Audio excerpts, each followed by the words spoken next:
전능하신 하나님 아버지 감사합니다. 세상 만민 가운데 저희들을 자녀로 택해 주시고 주의 날 주님께 찬양과 예배로 영광 돌리게 하심을 감사드립니다. 코로나19가 다시 확산하는 이때에 비대면 예배로라도 주님께 예배하며 찬양할 수 있는 것이 얼마나 감사한지요.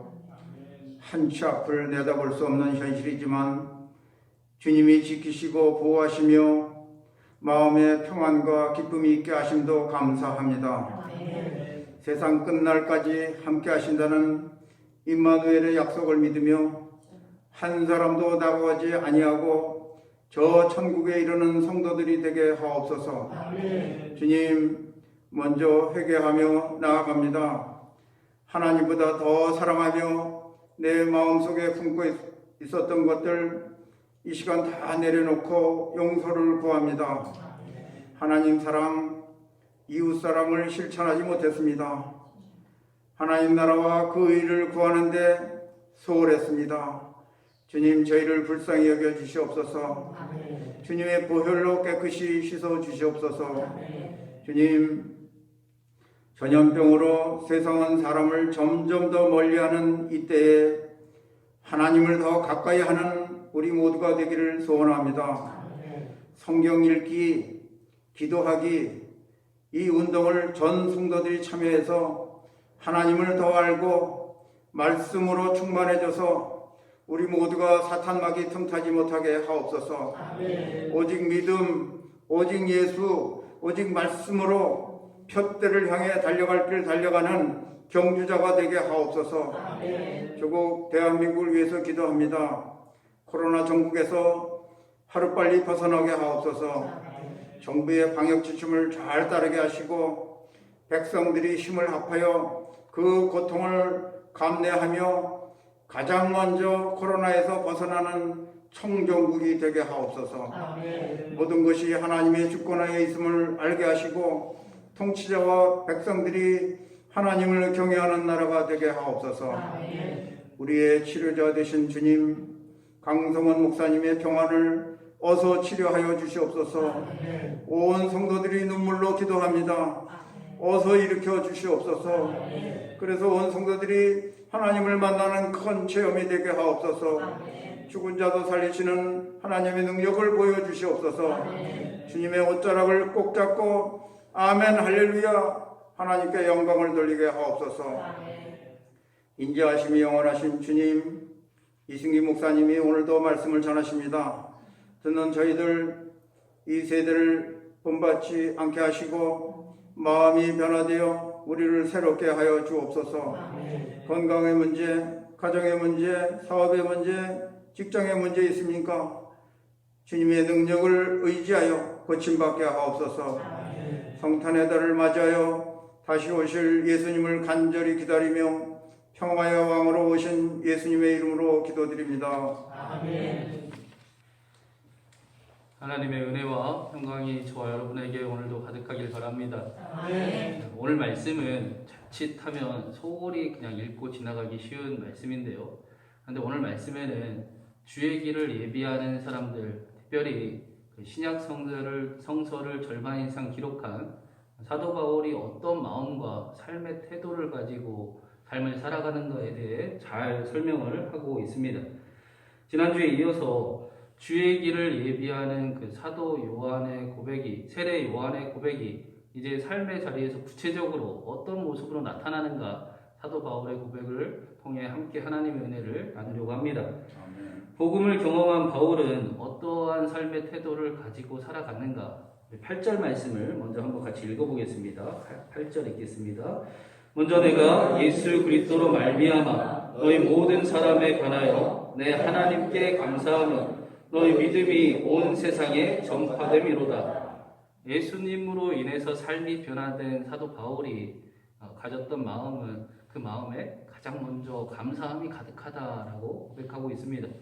그런데 감사의 이유를 보니까 그 감사의 이유가 자신에게 좋은 일이 생겨서 감사한 것이 아니라 로마 교회가 믿음이 잘 성장하고 있다고 하니 그 일이 감사하다라고 말을 합니다.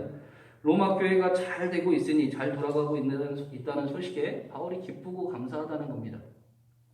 로마 교회는 사실 바울이 개척한 교회가 아닙니다. 그리고 바울이 이 편지를 쓸 당시에 한 번도 가보지도 않은 교회였습니다. 로마 교회는 그 기독교 그 역사 자료에 보면 AD 40년경에 이미 존재하고 있었는데요.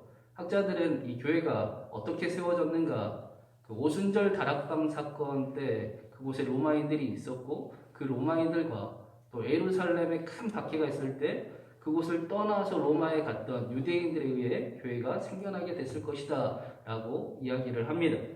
바울의 감사는 자신과는 전혀 상관도 없는 그런 교회임에도 불구하고, 그런 사실임에도 불구하고 로마 교회가 믿음이 자라고 있다고 하니까, 그 사람들의 믿음이 성장하고 있다고 하니까 진심으로 기쁘고 감사하는 그런 감사였습니다. 우리말 속담에 사촌이 땅을 사면 배가 아프다라는 속담이 있죠. 무슨 뜻인지 잘 아실 겁니다.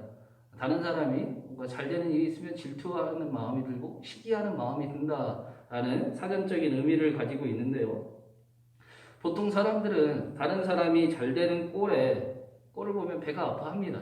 남들이 잘 되는 사람 일들이 있으면 질투하고 배 아파하기가 쉬운 게 사람의 마음입니다.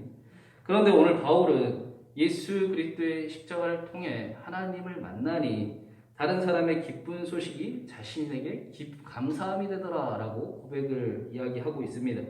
다른 사람의 잘 되는 모습이 오히려 감사하고 자기에게도 좋고, 심지어 9절 말씀에 보면 그 일을 위해 자신이 기도했다, 그 일의 증인이 하나님이시다라고 이야기를 합니다. 하나님 나라는 그렇게 함께 이루어져 가는 곳이기 때문입니다. 복음을 경험한 사람들은 바울처럼 남 잘 되는 꼴에 감사하는 마음이 들게 되어 있습니다. 하나님을 사랑하듯이 하나님을 사랑하니 이웃을 사랑하게 되어 있기 때문입니다. 하나님 나라는 그런 곳이어야 합니다. 사촌이 땅을 사면 배가 아프다라는 그 속담을 어느 국어학자 한 분이 재미있고 또 되게 좋은 의미로 해석을 한 그런 이야기가 있습니다. 우리나라 사람들은 정이 많은 민족이기 때문에 사촌이 땅을 사면 질투가 나서 배가 아픈 게 아니라 사촌이 땅을 사면 배가 무조건 아파야 된다라고 이야기합니다. 무슨 뜻인가? 사촌이 땅을 샀으니 축하를 해줘야 되는데 자신에게 가진 게 아무것도 없으니 배라도 아파서 그 땅에 걸음이라도 선물로 줘야 될 만큼 우리 민족은 그런 정이 있고 함께함이 있는 민족이었다라는 겁니다. 이런 해석이 너무 좋지 않습니까? 삶이 또 아름다워 보입니다. 바울이 이렇게 다른 사람의 잘됨을 보고 자신에게도 감사한 일로 여기며 살았던, 이렇게 할 수 있었던 이유가 또 오늘 말씀에도 나옵니다. 여기에는 삶의 큰 지혜가 담겨 있는데요. 우리 11절, 12절 말씀도 한번 같이 읽어보겠습니다. 11절, 12절 읽겠습니다. 내가 너희 보기를 간절히 원하는 것은 어떤 신령한 은사를 너희에게 나누어 주어 너희를 견고하게 하려 함이니, 이는 곧 내가 너희 가운데서 너희와 나의 믿음으로 말미암아 피차 아니함을 얻으려 함이라. 바울이 로마 교인들의 믿음에 대해 감사하고 또 그들을 간절히 보기 원하고 그들을 섬기기 원하는데, 그 이유는 바울과 로마 교회가 피차 아니함을 받기 원합니다 라고 말합니다. 11절의 그 신령한 은사는 로마서 전체의 맥락에서 보면 복음을 의미를 하는데요. 자신이 알고 있는, 자신이 그 경험한 그 놀라운 복음을 로마 교회에 함께 나눔으로 로마 교회가 서로 더욱 사랑하는, 서로 더욱 함께하는 그런 견고한 공동체로 세워지기를 원한다라고 말합니다. 그래서 사도 바울이 생명을 다해 교회를 섬기고 또 교회를 위해 희생하고 사랑을 나누고 사랑을 배려하는데, 이 모든 일이 사실은 교회만을 위한 일이 아니라 나 스스로를, 자기 자신을 위함이다라고 사도 바울이 고백을 하고 있습니다. 여러분, 우리가 헌신하는 것을 마치 자신을 그저 희생하는 것으로만 이해할 때가 많은데, 이해하기가 쉬운데, 사실은 우리의 헌신과 섬김은 우리가 사랑하는 공동체, 교회와 또 가정을 위함이기도 하지만, 또 실제로는 나 자신을 위함임을 알고 계십니까?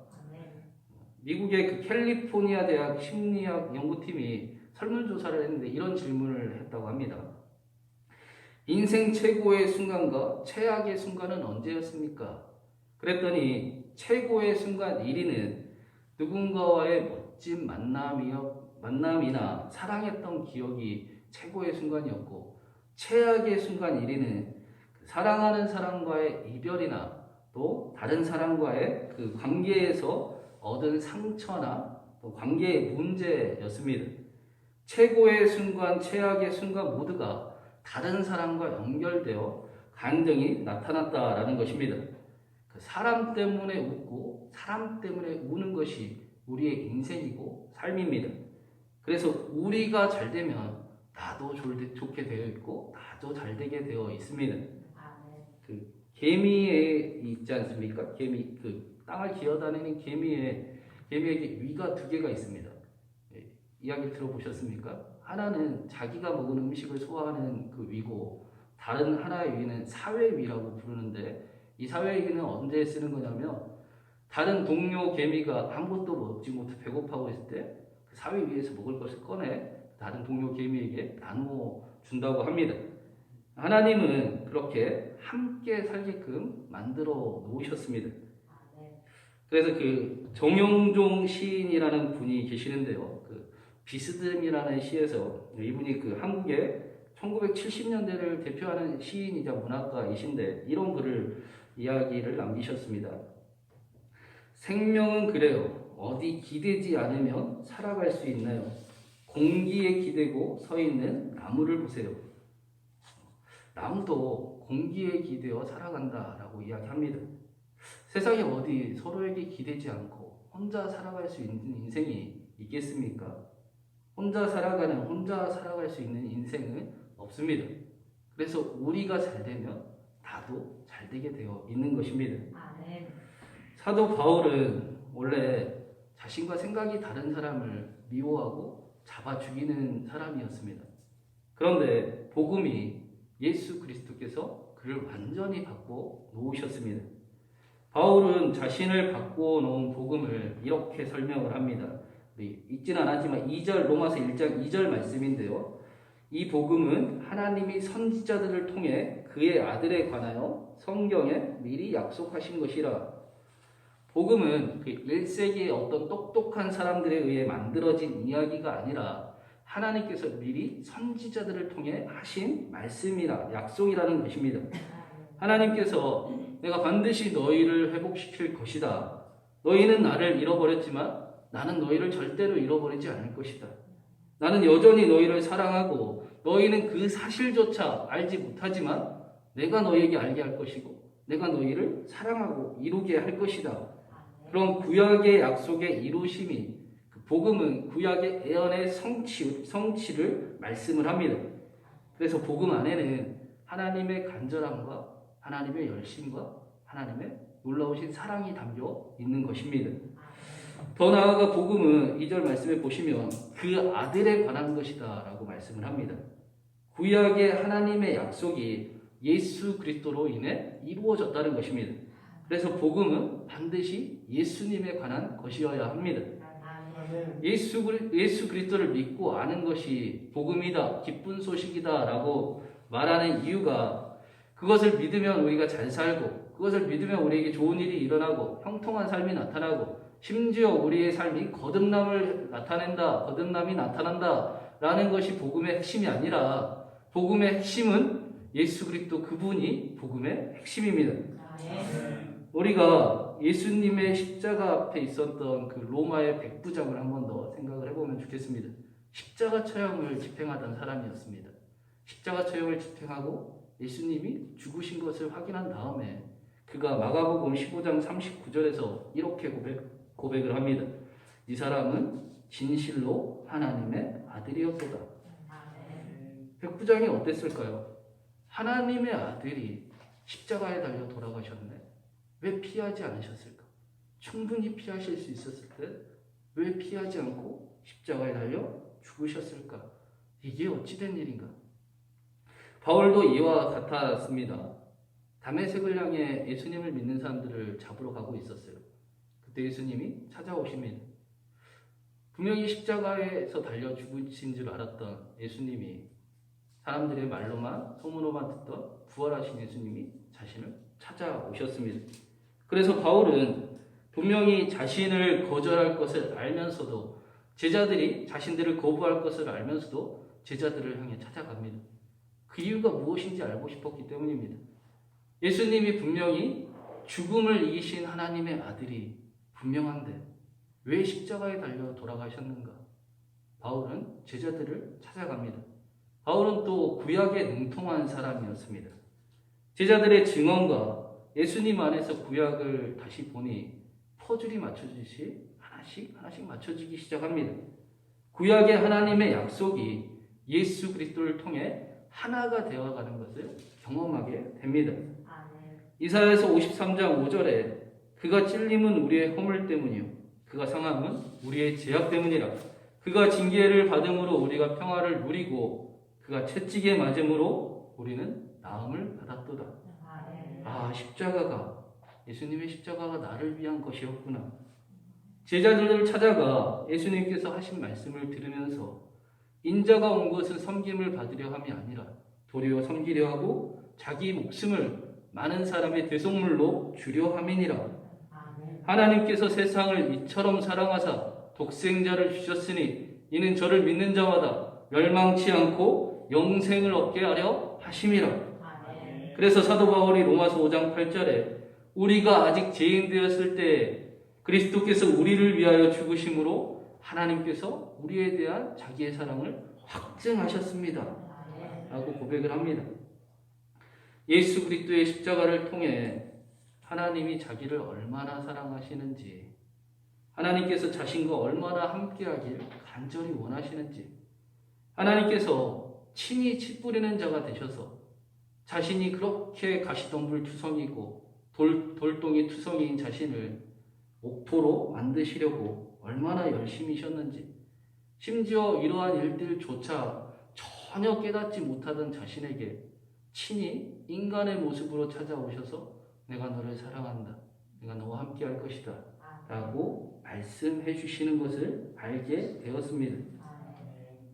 그런데 이 복음은 우리가 너무나 잘 알고 있는 이 복음은 우리가 굳게 붙잡지 않으면 금방 흘러가 버리는 것을 우리는 또 너무나 잘 알고 있습니다. 히브리서 2장 1절에 그래서 그러므로 우리는 들은 것에 더욱 유념함으로 우리가 흘러 떠내려 가지 않도록 함이 마땅하니라 라고 말씀을 합니다. 이 사실이 너무나 귀하고 소중함에도 불구하고 복음이 복음인 것을 우리가 날마다 되새기며 붙잡지 않으면 복음은 언제인지 우리도 모르게 흘러가 버리게 되어 있기 때문입니다. 예수님을 믿지만 그것이 왜 기쁜 소식인지도 모르는 복음에 대한 감각이 없는 삶을 살아가게 되어 버립니다.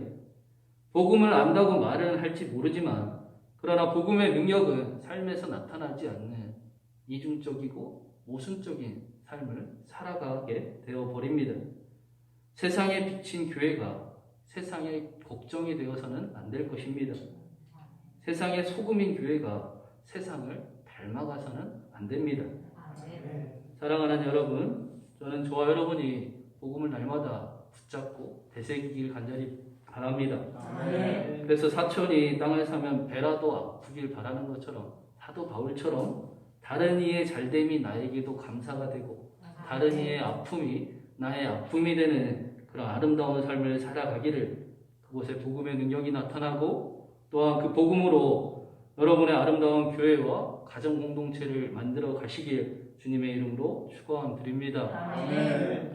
마지막으로 한 가지만 더 말씀을 나누면요, 복음을 경험한 사람들, 주의 길을 예비한 사람들의 특별한 삶의 태도의 모습이 오늘 말씀에 나타나고 있습니다. 우리 마지막으로 10절 말씀을 한번 같이 읽어보겠습니다. 10절 읽습니다. 어떻게 하든지 이제 하나님의 뜻 안에서 너희에게로 나아갈 좋은 길을 얻기를 구하노라. 13절에도 보시면 사도 바울이 여러 번 로마 교회에 가고자 했었습니다. 사도 바울은 로마 교회에 간절히 가기를 원했습니다. 그 이유가 당시 그 사도 바울 당시의 사람들의 생각에 스페인이 로마 교회 세상의 땅끝을 말하고 있었습니다. 사도 바울은 여러 가지 이유가 있지만 로마 교회와 함께 땅끝인 스페인에 복음을 전하기를 원했던 것입니다. 바울은 예수님께서 마지막으로 말씀하신 그 땅끝까지 복음을 전하라라는 그 말씀을 로마 교회와 함께 이루고자 하는 그런 간절함을 가지고 있었던 것입니다. 그런데 바울의 고백을 한번 보십시오. 10절에 어떻게 하든지라고 말합니다. 바울은 그 일을 이루기 위해서, 하나님의 나라를 이루기 위해서 어떻게 하든지라는 삶의 태도를 가지고 있었던 것입니다. 실제로 바울은 자신이 원하는 대로 로마에 가지 않습니까? 우리가 잘 알듯이 선교사의 신분이 아니라 제수의 신분으로 체포가 되어 로마에 갑니다. 바울은 하나님께서 주신 꿈을 이루는 그 길이 그렇게 멋진 모습이 아니어도, 꼭 사람들 보란 듯이 가지 않아도, 자기 생각과 그렇게 같지 않아도, 심지어 제수의 모습으로 사람들 눈에 끌려가는 것 같아도, 그러나 나는 어떻게 하든지 하나님의 그 뜻을 이루면 괜찮습니다 라고 고백하고 있습니다. 많은 사람들은 상황이 어려워지면 하나님의 사랑을 의심부터 합니다. 자신이 잘 돼야지만 하나님께서 자신을 엄청 사랑한다고 믿고, 환경이 바뀌면 믿음도 바뀌기가 너무나 쉽습니다. 그런데 사도 바울은 어떠하든지 상관없습니다 라고 고백하고 있습니다. 사랑하는 하나님이 나와 함께 하시는데 제수의 모습이면 어떻습니까? 내가 끌려가는 것 같아 보입니까? 아니요. 내가 끌려가 주는 겁니다. 하나님의 나라, 하나님의 꿈 이루기 위해 내가 스스로 지금 끌려가고 있는 것입니다. 내가 끌려가서도 하나님께서 주신 그 꿈을 나는 반드시 이룰 것입니다. 아멘. 어떻게 이럴 수가 있었습니까? 바울은 자신보다 더 크신 그 하나님을, 모든 일을 합력하여 선을 이루시는 하나님을 알았기 때문입니다. 아멘. 바울은 죽음을 이기신 하나님을 보았고 영원한 생명을 알았기 때문입니다. 아멘. 바울은 아들을 아끼지 않으시고 모든 것을 주고 싶어 하시는 하나님을 알았기 때문입니다. 아멘. 성경에 나오지는 않지만 기독교 역사에 보면 바울은 실제로 로마 감옥에서 석방된 뒤에 스페인을 향해 복음을 전하러 떠납니다. 그리고 그곳에서 복음을 전하고 또 제자들과 함께 하는 시간을 보냅니다. 사랑하는 여러분, 우리가 지금 당장 처한 삶의 조건을 바꿀 수는 없습니다. 그러나 우리의 삶의 방향은 우리가 언제든지 바꿀 수 있습니다. 바라기는 복음으로 인해 우리의 인생이 주저앉는 인생이 아니라, 복음이 우리의 삶의 능력이 되고 복음이 우리에게 버틸 힘이 되어서 아멘. 바울처럼 어떻게 하든지 하나님께서 주신 꿈을 이루어가는 저와 여러분의 삶이 되기를 간절히 바랍니다. 아멘. 또한 그렇게 먼저 하나님의 나라와 의를 구하는 저와 여러분에게 모든 것을 더해주시는 하나님의 은총이 한 주간 삶에 가득하길 주님의 이름으로 축원드립니다. 아멘. 같이 기도하겠습니다. 사랑하는 하나님, 대ring절을 보내며 사랑하는 예수님을 더욱 깊이 생각합니다. 주님이 오실 길을 예비했던 바울처럼 우리의 삶에 복음의 생명력이 날마다 가득하게 하여 주시옵소서. 복음의 능력이 우리 삶에 나타나게 하시고 우리의 삶의 자리에서 우리가 어떻게 하든지 하나님의 나라를 이루어갈 수 있도록 함께하여 주시옵소서. 특별히 신광교회 담임 목사로 하나님께서 세우신 강성호 목사님이 신광교회에는 간절히 필요합니다. 강성호 목사님과 함께 신광교회가 하나님의 꿈을 이루어갈 수 있도록 특별히 신광교회에 강성호 목사님께 크신 은혜를 내려주시옵소서. 하나님의 놀라운 기적이, 살아계신 하나님의 치료하심이 이곳에, 이 교회에, 또 강성호 목사님과 그 가정에 가득 허락되게 하여 주시옵소서. 그래서 사도 바울처럼 로마 교회처럼 어떻게 하든지 하나님의 나라를 이루어가는 멋진 교회와 신광교회 모든 성도님들의 삶이 되도록 주님 은총을 더하여 주시옵소서. 우리의 작은 신음에도 응답하시는 사랑하는 우리 주님 예수 그리스도의 이름으로 간절히 기도드립니다.